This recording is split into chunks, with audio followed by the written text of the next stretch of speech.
إلا أن يدعو الناس إلى التوحيد وأن يحذرهم من الشرك. بسم الله والحمد لله والصلاة والسلام على رسول الله وعلى آله وأصحابه ومن والاه.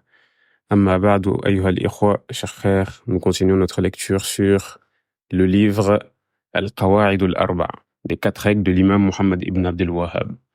Dans le cours précédent, on a fait une introduction.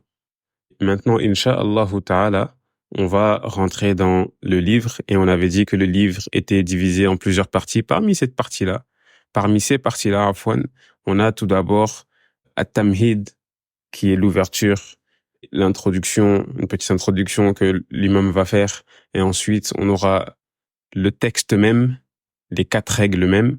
Et ensuite, nous aurons une conclusion. L'imam Muhammad ibn Abdul Wahhab commence en faisant une invocation pour les lecteurs. Enfin, Inch'Allah, je vais lire d'abord son invocation, puis nous allons voir ce que nous pouvons tirer de cette invocation-là, Inch'Allah ta'ala. Donc, il dit, As'alullah al-Karima, Rabb al-Arsh al-Azimi, أن يتولاك في الدنيا والآخرة وأن يجعلك مباركا أينما كنت وأن يجعلك ممن إذا أعطي شكر وإذا ابتلي صبر وإذا أذنب استغفر فإن هؤلاء الثلاث عنوان السعادة. Il dit, je demande à Allah le généreux, le noble, Seigneur du trône immense, qu'il soit ton allié dans la vie d'ici-bas et dans l'au-delà, et qu'il fasse que tu sois béni où que tu sois, ou plutôt qu'il te bénisse où que tu sois.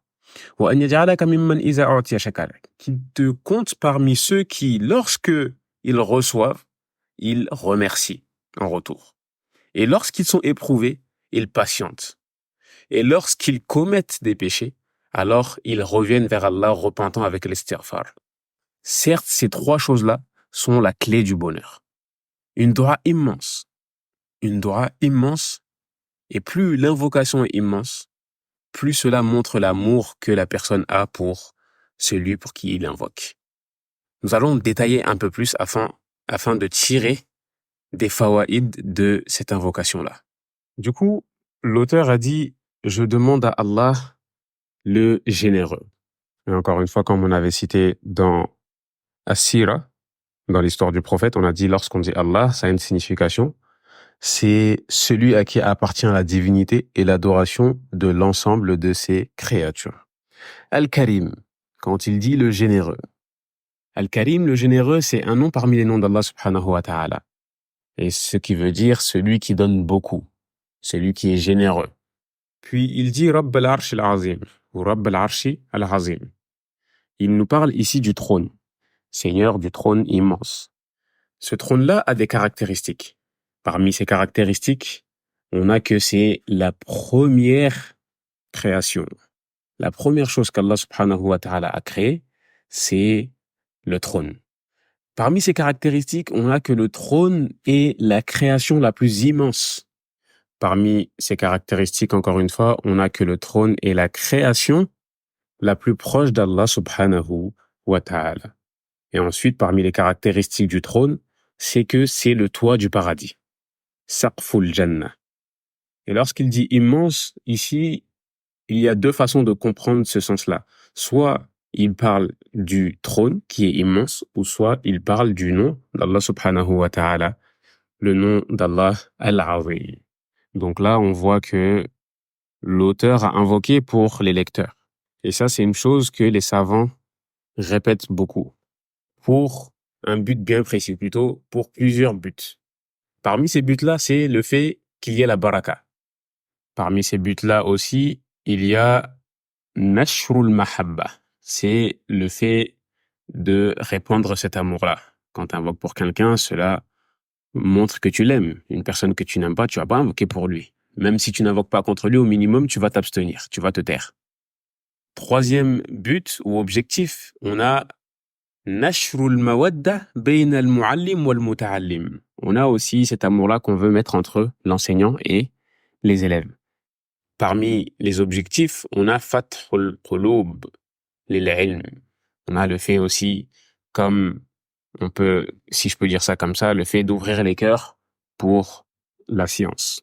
Donc ici, l'auteur, il a fait 3 invocations spécifiquement. 3 invocations immenses. 3 invocations grandioses.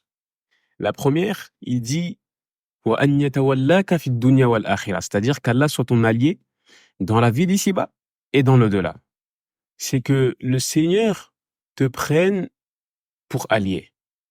Comme Allah il dit dans le Coran, Allah est l'allié de ceux qui ont cru.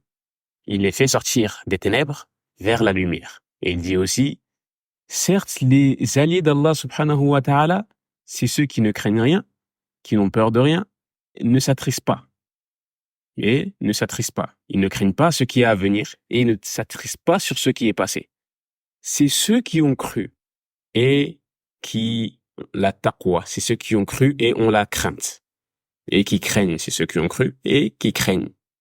Et parmi les fawaïd qu'il y a dans le fait qu'Allah subhanahu wa ta'ala te prenne comme allié, c'est le fait qu'il te défende, qu'il te soutienne. Comme il dit aussi Allah subhanahu wa ta'ala dans le hadith Qudsi, Man 'aada li waliyan faqad azantuhu bil harb. Celui qui prend pour ennemi un de mes alliés, alors je lui déclare la guerre. Et l'alliance, c'est une chose qui va dans les deux sens. C'est-à-dire Allah prend pour allié et on prend Allah subhanahu wa ta'ala pour allié. Comme lors de la bataille de Uhud, le prophète sallallahu alayhi wa sallam avait dit aux compagnons de dire Allahu maulana wa la maula lakum. Allahu maulana wa la maula lakum. Il disait aux compagnons, dites-leur que Allah est notre allié et que eux n'en ont pas. Donc, on prend Allah comme allié. Et Allah aussi, subhanahu wa ta'ala, a ses alliés. On demande à Allah subhanahu wa ta'ala de nous compter parmi ses alliés. Et quand on parle d'alliance, c'est quoi le but voulu? C'est quoi le sens exact de cela? C'est le fait que tu sois proche de lui. Et c'est le fait qu'il te soutienne. C'est le fait qu'il te secourt. Et quand il dit qu'il soit ton allié dans l'au-delà, le sens voulu, c'est qu'il intercède en ta faveur. Qu'il te fasse part de sa grâce. Et aussi qu'il t'élève en degré. Ça, c'est la première invocation qu'il a faite. La deuxième invocation, an yaj'alaka mubarakan aynama kunta, qui fasse que tu sois béni où que tu sois. Et cela a été tiré de la parole d'Allah subhanahu wa ta'ala, wa ja'alani mubarakan aynama kuntu. Cela a été tiré du Coran lorsque Isa a dit, et il m'a rendu béni où que je sois. Et il m'a rendu béni où que je sois. Quel est le but de la baraka ici? La baraka, quand on dit baraka, c'est l'ajout. C'est an-nama wa ziyada. C'est l'ajout dans les biens que tu possèdes. Et ici, le but de son invocation, c'est qu'Allah subhanahu wa ta'ala te rajoute en science. Afin que tu sois bénéfique pour ta propre personne, pour les autres. Et cela où que tu sois. L'imam al-Barawi, qu'est-ce qu'il nous dit concernant ce verset-là? Et il m'a rendu béni où que je sois. Il dit bénéfique, utile, où que je sois, c'est ça le but. C'est ça le sens, Afwan. Et ici, on a une règle concernant la baraka. C'est que la baraka, la tasbutu illa bidalil. On ne peut pas dire une telle, ou plutôt on ne peut pas dire Afwan, telle chose est bénie sans preuve. Car il n'y a pas une chose qui a été bénie par Allah subhanahu wa ta'ala sans que cela ait été cité dans le Coran ou dans la Sunna, etc. Et concernant cela, on a des choses qui ont été bénies, on a des endroits qui ont été bénis, et on a aussi des personnes qui ont été bénies. Des zones comme la mosquée sacrée, ainsi que la mosquée qui est en Palestine, la mosquée de Jérusalem, le Masjid al-Aqsa. Puis après, on a aussi la mosquée qui est à Médine, la mosquée du prophète Mohammed sallallahu alayhi wa sallam. Puis on a certaines nourritures qui sont bénies, comme par exemple l'huile d'olive, etc. Ensuite, nous avons certains endroits qui sont bénis, ou plutôt certains moments qui sont bénis à Afwan, comme le Ramadan, la nuit du destin, et ainsi de suite. Nous avons certaines personnes qui sont bénies aussi, comme le prophète Mohammed sallallahu alayhi wa sallam, ainsi que les autres messagers. Donc cela concerne la baraka. La troisième invocation qu'il a faite, c'est qu'il te compte parmi ceux qui, lorsqu'ils reçoivent, remercient Allah subhanahu wa ta'ala. Et lorsqu'ils sont éprouvés, patientent. Et lorsqu'ils font un péché, ils demandent pardon à Allah subhanahu wa ta'ala. Donc premièrement, lorsqu'Allah subhanahu wa ta'ala te donne, il faut que tu sois reconnaissant en le remerciant. وَإِذْ تَأَذَّنَ رَبُّكُمْ لَإِنْ شَكَرْتُمْ لَأَزِيدَنَّكُمْ وَلَإِنْ كَفَرْتُمْ إِنَّ عَذَابِي لَشَدِيدٌ. Allah subhanahu wa ta'ala nous dit dans la sourate Ibrahim verset 7, et lorsque votre Seigneur proclama, si vous êtes reconnaissant, très certainement, j'augmenterai mes bienfaits sur vous. Mais si vous êtes ingrat, c'est-à-dire dans le fait de ne pas être reconnaissant envers Allah, de ne pas le remercier, alors là, mon châtiment sera terrible. Quand Allah subhanahu wa ta'ala te donne, sois reconnaissant envers lui. Le fait d'être reconnaissant, cela va faire que ces bienfaits-là perdurent sur toi. Tu as des biens, tu veux les préserver, alors sois reconnaissant envers Allah subhanahu wa ta'ala et remercie-le. Comment nous pouvons le remercier? On peut le remercier de toutes les façons, que ce soit avec la langue, avec le cœur ou avec les membres. Avec la langue, le disant. Avec le cœur, en l'approuvant. Avec les membres, faisant le bien pour remercier Allah subhanahu wa ta'ala, etc., etc., etc. Et c'est pour ça même que le prophète sallallahu alayhi wa sallam, qui, malgré que ses péchés ont été effacés, il se levait la nuit et il priait, et il priait, et il priait. Et Aïcha, étonnée, jusqu'à qu'il soit blessé au pied, Aïcha, étonnée, lui dit, pourquoi tout cela alors que tes péchés ont été effacés? Et qu'est-ce qu'il a répondu, sallallahu alayhi wa sallam? Afala akunu abdan shakura. Ne vais-je pas être une personne reconnaissante, une personne qui remercie, une personne qui reconnaît les bienfaits d'Allah subhanahu wa ta'ala? Donc, le fait de reconnaître la ni'ma sur toi, les bienfaits d'Allah sur toi est une chose immense. Et le contraire de ash-shukr, c'est al-juhud, c'est le fait de renier cela. Innama utituhu ala ilmin indi, comme Qarun a dit. Qarun, qui est-il? C'est une personne qui faisait partie de la communauté du prophète Moussa alayhi salam. Et Allah subhanahu wa ta'ala nous dit à son sujet dans le Coran, Inna Qaruna kana min qawmi Moussa fabagha alayhim. Wa ataynahu min al-kunuz ma inna mafatihahu latanu'u bil-'usbati ulil quwwa. إذ قال له قومه لا تفرح إن الله لا يحب الفرحين. Ici, dans cette sourate-là qui est sourate al-Qasas, Allah subhanahu wa ta'ala nous dit concernant Qarun, certes, en vérité, il était du peuple de Moussa. Donc, c'était quelqu'un qui faisait partie de la communauté de Moussa alayhi salam. Mais il était empli de violence envers les autres, envers son peuple. Et nous lui avons donné de trésors dont les clés pesaient lourd à toute une bande de gens forts. C'est-à-dire que les clés de sa richesse, il fallait des gens très forts pour porter juste ces clés-là. Alors imaginez-vous le trésor que ces clés-là devaient ouvrir. Donc Allah subhanahu wa ta'ala lui a donné, et il lui a donné, et il lui a donné. Les gens de son peuple lui disaient quoi? Ne te réjouis pas, car Allah n'aime pas les arrogants. Il se réjouissait sans remercier Allah subhanahu wa ta'ala. Les gens de science de son peuple lui ont prévenu, lui ont dit ne te réjouis pas comme ça, car Allah subhanahu wa ta'ala, il n'aime pas les arrogants. Et il continue à l'exhorcer en lui disant, et recherche à travers ce qu'Allah t'a donné la demeure dernière et n'oublie pas ta part en cette vie. Ça aussi, encore une fois, on en tire quoi? C'est que si Allah subhanahu wa ta'ala donne une richesse à l'un d'entre nous, alors il a le droit de prendre sa part dans cette vie d'ici-bas. Donc ils lui ont dit cela. Et sois bienfaisant comme Allah a été bienfaisant envers toi. Allah t'a donné de la richesse, sois bienfaisant. C'est-à-dire, donne haqqul mal, le droit de l'argent qui est la zakat, sors là, fais des sadaqat, sois reconnaissant. Le fait de faire des sadaqat aussi, c'est une façon de reconnaître ce bienfait-là qu'Allah subhanahu wa ta'ala a mis sur toi. Et ne recherche pas la corruption sur terre, car Allah subhanahu wa ta'ala n'aime pas les corrupteurs. Ensuite, qu'est-ce qu'il a répondu Qarun? De façon orgueilleuse. Il se met au-dessus des autres. Certes, tout ça là, toute cette richesse-là que vous voyez, c'est par une science que je possède ceci. C'est-à-dire, c'est grâce à sa science à lui qu'il possède ceci. Et Allah n'a pas contribué à cela. Donc, il a comme mécru. Allah répond, ne sait-il pas qu'avant lui, Allah subhanahu wa ta'ala a fait périr des générations supérieures qui sont plus forts que lui et plus riches en biens? Et pense-t-il que les criminels ne seront pas interrogés sur leurs péchés? quelle manière de penser, quelle mauvaise manière de penser. On revient, Inch'Allah ta'ala, à notre sujet afin de ne pas trop s'éparpiller. Donc, ici, j'aimerais partager avec vous une différence qu'il y a entre Al-Hamd et Ash-Shukr. Al-Hamd qui les louanges et Ash-Shukr qui le fait de remercier. On a dit que Ash-Shukr, les remerciements se fait par 3 choses.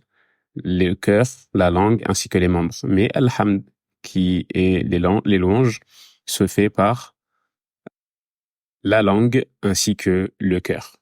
Et encore une autre différence, les remerciements se font quand on a un bienfait, mais les louanges se font dans tous les cas, que ce soit un bienfait ou une épreuve. Dans tous les cas, on se doit de faire les louanges d'Allah subhanahu wa ta'ala. Donc ensuite, l'auteur nous dit « Wa izabtuli asabar » et lorsqu'il est éprouvé, il patiente. Il faut savoir que l'épreuve, c'est quelque chose qui est sur tout le monde. Car Allah subhanahu wa ta'ala dit Alif Lam Mim, ahasiba an-nasu an yutraku an yaqulu amanna wa hum la yuftanun. Est-ce que les gens vont penser qu'ils vont dire certes, nous avons cru, ils ne seront pas éprouvés? Et il dit aussi wa laqad fatanna allazina min qablihim, nous avons certes éprouvé ceux qui sont venus avant eux. Wa la ya'lamanna Allahu allazina sadaqu wa la ya'lamanna Allahu al-kazibin. Certes, Allah sera ceux qui ont été véridiques, sera aussi les menteurs. Et il dit aussi dans un autre verset liyabluwakum ayyukum ahsanu amala. Il a créé les cieux et la terre afin de vous éprouver, de voir, malgré que c'est lui le plus savant, qui sera bon en œuvre. Qui sera bon en œuvre. Walibtila'u yakunu bil musiba. Les épreuves, elles sont par les choses difficiles qui peuvent nous toucher dans la vie. Comme par exemple la mort d'un proche, comme par exemple la maladie, et ainsi de suite. Et nous, en tant que serviteurs, la chose que nous devons faire à Afwan lorsqu'on est éprouvé, c'est juste de patienter. Il y a certaines choses, lorsqu'on est éprouvé, on peut faire des causes, etc., comme pour se soigner, mais tu as certaines épreuves, lorsqu'elles te touchent, tu peux que patienter. Comme le fait de perdre une personne. Tout ce que tu peux faire, c'est de patienter car elle ne pourra pas revenir à la vie. Et aussi, on doit bien faire la différence entre l'épreuve et le châtiment. Il faut savoir que l'épreuve, elle te touche sans même que tu aies fait de péché. Au contraire, le fait d'être éprouvé, c'est une bonne chose car Allah subhanahu wa ta'ala dit « Inna Allah iza ahabba qawman ibtalahum » Certes, lorsqu'Allah aime une personne, alors il l'éprouve. Le fait de l'éprouver, cela va expier ses péchés. Cela va l'élever en degrés. Donc, il y a plein de mérites derrière l'épreuve. Et quant à la punition, elle vient derrière le péché. Une personne fait un péché immonde et juste derrière, tu vois qu'il est touché par un mal. Alors là, ici, ça sera châtiment. Contrairement à l'épreuve qui vient plutôt lorsque la personne même n'a rien fait. Nous parlons de la patience, le fait de patienter sur les épreuves. Qu'est-ce que c'est que la patience? La patience, c'est le fait de s'abstenir, le fait de se contenir lorsque l'épreuve nous touche. Le fait de contenir sa propre personne, son nafs, sur ce qu'Allah est. Quand tu te lèves le matin au Fajr pour aller prier, quand tu fais tes prières, quand tu fais tes adorations, cela demande de la patience, car ça demande un effort. Donc, on patiente sur l'adoration d'Allah subhanahu wa ta'ala, ainsi que sur les péchés, sur ce qu'Allah a interdit. Lorsqu'Allah te dit « Ne mange pas pendant le ramadan, ne bois pas pendant le ramadan alors qu'il fait 40 degrés », ici tu vas patienter pour ne pas tomber dans le péché. Et ainsi, le fait de s'abstenir lorsqu'Allah subhanahu wa ta'ala descend sur toi des épreuves dont tu ne peux rien changer.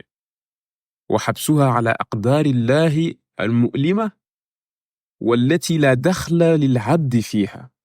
C'est-à-dire que le serviteur ne peut rien changer. Une épreuve qui descend sur toi, comme on a dit, la mort, tu peux rien y faire. Alors là, tu te dois de patienter. Ensuite, il nous dit وَإِذَا أَذْنَبَ اسْتَغْفَرَ. Lorsqu'il fait des péchés, il se repent. Les péchés. Qu'est-ce que c'est que les péchés? Les péchés, encore une fois, on ne peut dire une chose est interdite sans preuve. Les choses interdites sont les choses qu'Allah subhanahu wa ta'ala et son messager ont interdit. Les péchés c'est le fait de faire une chose qu'Allah subhanahu wa ta'ala t'a interdit de faire. Donc, lorsqu'on fait une chose interdite, car on tombera tous dans des interdits. Car le prophète sallallahu alayhi wa sallam nous dit Kullu ibn Adama khata wa khayrul khata'ina at-tawwabun. Certes, tout fils d'Adam est susceptible de tomber dans l'erreur et les meilleurs des pécheurs sont ceux qui se repentent. Donc, al-istighfar. Al-istighfar, c'est le fait de demander à Allah subhanahu wa ta'ala le pardon. Demander à Allah subhanahu wa ta'ala le pardon.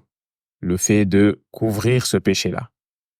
Et lorsque le péché est grand, c'est-à-dire parmi les grands péchés, une chose comme la fornication, comme le fait de boire de l'alcool, comme le fait de manquer de respect aux parents, etc. Alors cela a besoin d'un repentir sincère avec ces conditions, le fait de regretter, le fait de ne pas, d'avoir la conviction de ne pas revenir dessus et le fait de cesser ce péché-là immédiatement. Mais quant au petit péché, alors cela est expié par les bonnes œuvres qu'on peut faire. Car le prophète sallallahu alayhi wa sallam dit وَأَتْبِعِ السَّيِّئَةَ الْحَسَنَةَ تَمْحُهَا وَخَالِقِ النَّاسَ بِخُلُقٍ حَسَنٍ. Et fais suivre la mauvaise action, c'est-à-dire les petits péchés, par les bonnes, car elles les effaceront. Et comporte-toi avec un bon comportement. Ou plutôt, comporte-toi avec les autres d'un bon comportement.